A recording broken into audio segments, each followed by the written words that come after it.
Have you ever noticed that when something goes wrong, the actual event is only half the battle?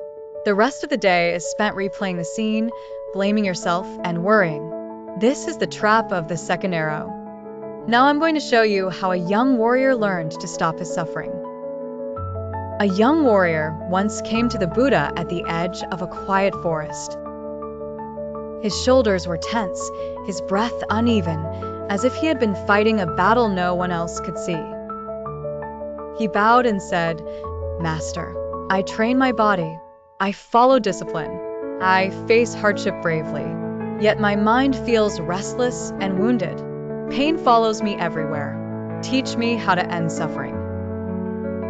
The Buddha looked at him with calm eyes and asked him to sit. For a moment, neither spoke. The warrior felt uneasy in the silence, but he stayed.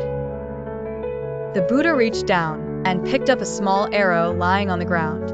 Buddha said gently, "Imagine that this arrow strikes you. It pierces your skin. There is pain." The warrior nodded and said, "That pain is real. It cannot be denied." The Buddha then picked up a second arrow and held it beside the first and said, "Now imagine that after being wounded, you take this second arrow and you strike yourself again in the same place." The warrior frowned and said, "Why would anyone do such a thing?" The Buddha smiled softly and said, "Because this is what most people do every day." The warrior leaned forward, confused but attentive. Buddha said, "The first arrow is life itself. Loss, failure, rejection, illness, betrayal. No human being escapes the first arrow." He paused and said, "The second arrow is what you add. Anger, self-blame, fear, regret. The endless replay of what should have been. The question that never rests. Why me?" The warrior felt something stir inside him. He asked, "But Master, how do we stop the second arrow?" The Buddha replied, "When pain arises, most people do not feel it fully. They argue with it. They run from it. They build stories around it." Buddha gestured toward the forest and said, "When a tree branch breaks in a storm, does the tree curse the wind? When rain falls, does the earth resist it?" The warrior shook his head.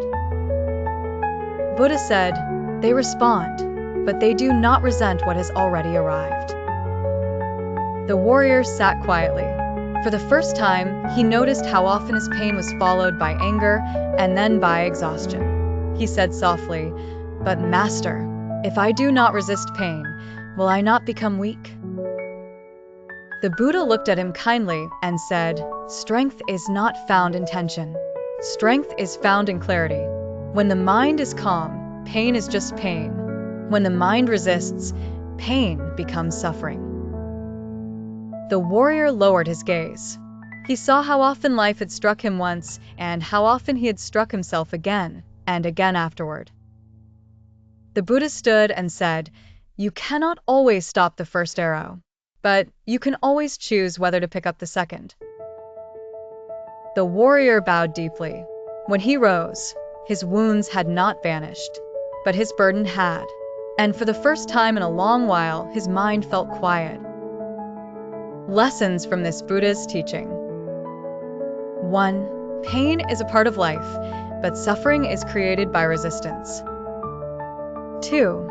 The mind multiplies pain when it adds fear, blame, and stories. 3. Acceptance is not weakness, it is wisdom. The warrior walked away that day still carrying his scars, but he was no longer carrying his burden. The secret wasn't in becoming tougher or stronger. It was in finding the clarity to see which pains are real and which ones are stories we tell ourselves. Today, ask yourself, is this the first arrow, or am I about to fire the second? Share your thoughts in the comments. Like, comment, share and subscribe.